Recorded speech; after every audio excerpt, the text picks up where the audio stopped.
आता पाहूयात सविस्तर बातमीपत्र। सोलापूर कृषी उत्पन्न बाजार समिती निवडणुकीत सिद्धेश्वर शेतकरी विकास पॅनलची सरशी झाली। विरोधकांना परिवर्तन घडवण्यात अपयश आलंय। सोलापूर कृषी उत्पन्न बाजार समितीच्या पंचवार्षिक निवडणुकीचा निकाल जाहीर झाला असून शेतकरी मतदारांनी माजी आमदार दिलीपराव माने यांच्या नेतृत्वाखालील 15 पैकी श्री सिद्धेश्वर विकास पॅनलचे 13 उमेदवार निवडून दिले असून सहकार मंत्री सुभाष देशमुख यांच्या सिद्धरामेश्वर परिवर्तन पॅनलला अवघ्या 2 जागांवर समाधान मानावं लागलं आहे। हमाल तोलार मतदारसंघातून शिवानंद पुजारी हे विजयी झाले आहेत, तर व्यापारी मतदारसंघातून केदार उंबरजे आणि बसवराज इटकळे यांनी बाजी मारली आहे। सकाळी 8 पासूनच सुरेगाव कॅम्प येथील बहुउद्देशीय सभागृहात निवडणूक निर्णय अधिकारी ज्योती पाटील यांच्या मार्गदर्शनाखाली मतमोजणीस प्रारंभ झाला। सुरुवातीपासूनच शेतकरी मतदारांनी श्री सिद्धेश्वर शेतकरी विकास पॅनलच्या उमेदवारांच्या बाजूने कौल दिला। पहिल्या टप्प्यात या पॅनलच्या उमेदवारांनी कमी अधिक 50 मताधिक्य मिळवलं, परंतु जसजशी मतमोजणी होत गेली तसतसे मताधिक्याचा आलेख वाढत राहिला। कळमणगणातून निकडचे प्रतिस्पर्धी संग्राम पाटील यांना माग सारत शेतकरी विकास पॅनलचे जितेंद्र साठे हे 1564 मताधिक्यानं विजयी झाले आहेत। नान्नजगणातून इंद्रजित पवार यांना पराभूत करत विकास पॅनलचे प्रकाश चोरेकर यांनी 440 मताधिक्य मिळवलं आहे। पाकणी गणातून सुनील गुंड यांना मागे टाकत विकास पॅनलचे प्रकाश वानकर हे 719 मताधिक्यांनी विजयी झाले आहेत। भटक्या विमुक्त जातीसाठी राखीव असलेल्या मारडी गणातून नामदेव गवळी यांना 1689 मते मिळाली, तर त्यांचे निकडचे प्रतिस्पर्धी परिवर्तन पॅनलचे उमेदवार 1205 मते मिळाली। या गणातून नामदेव गवळी हे 484 मताधिक्यानं निवडून आले आहेत। बोरामणी गणातून जवळचे प्रतिस्पर्धी विश्रांत गायकवाड यांना पराभूत करत राजकुमार वाघमारे हे 391 मताधिक्यांनी विजयी झाले आहेत। महिला राखीव असलेल्या बाळे गणातून निकडचे प्रतिस्पर्धी मेनका राठोड यांना मागे सारत विजया भोसले हे विजयी झाले आहेत।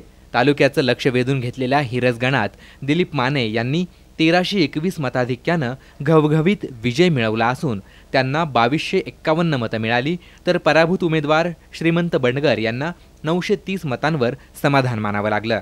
कुंभारी गणातून पालकमंत्री विजयकुमार देशमुख हे 2244 मताधिक्यानं विजयी झाले आहेत, तर त्यांचे विरोधी उमेदवार शिरीष पाटील यांना अवघे 779 मतं मिळाली। मुस्ती गणातून अपक्ष उमेदवार माजी आमदार सिद्धरामप्पा पाटील यांचा पराभव करत विकास पॅनलचे श्रीशैल नरोळे हे 782 मताधिक्यांनी विजयी ठरले आहेत। होटगी गणातून परिवर्तन पॅनलचे उमेदवार तथा भाजपाचे तालुकाध्यक्ष रामप्पा चिवडशेट्टी हे निकडचे प्रतिस्पर्धी मलकप्पा कुडले यांचा पराभव करत 1282 मताधिक्यांनी विजयी झाले आहेत। मंद्रुप गणातून इंदुमती अलगोंडा पाटील हे सुनंदा ख्याडे यांना मागे सारत 773 मताधिक्यांनी विजयी झाले आहेत। इंदुमती अलगोंडा यांना 2147 मतं मिळाली, तर सुनंदा ख्याडे यांना 1374 मतं मिळाली आहेत। कणबस गणातून निकडचे प्रतिस्पर्धी अपक्ष उमेदवार हरीश पाटील यांचा पराभव करत अमर पाटील हे अवघ्या 103 मताधिक्यानं विजयी झाले आहेत। परिवर्तन पॅनलचे बोरोटे यांना 559 मतांवर समाधान मानावं लागलं।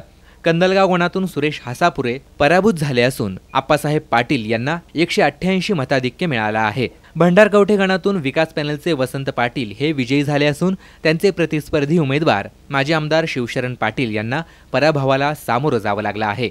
औराद गणातून संगप्पा केरके या नवख्या उमेदवारास मागे टाकत विकास आघाडीचे बाळासाहेब शेळके हे 535 मताधिक्यांनी विजय संपादन केला आहे। व्यापारी गणातून बसवराज इटकळे हे 657 मतं मिळवून, तर केदार उंबरजे हे 700 मतं मिळवून विजयी झाले आहेत। हमाल तोलार गणातून निकडचे प्रतिस्पर्धी जब्बार चांद गफार यांचा पराभव करत अवघ्या 33 मताधिक्यांनी शिवानंद पुजारी हे विजयी झाले आहेत। या गणातील 1013 मतांपैकी 989 वैध झाले, त्यापैकी जब्बार चांद गफार यांना 224 मतं मिळालीत, तर विजयी उमेदवार शिवानंद पुजारी यांना 257 मतं मिळाली आहेत।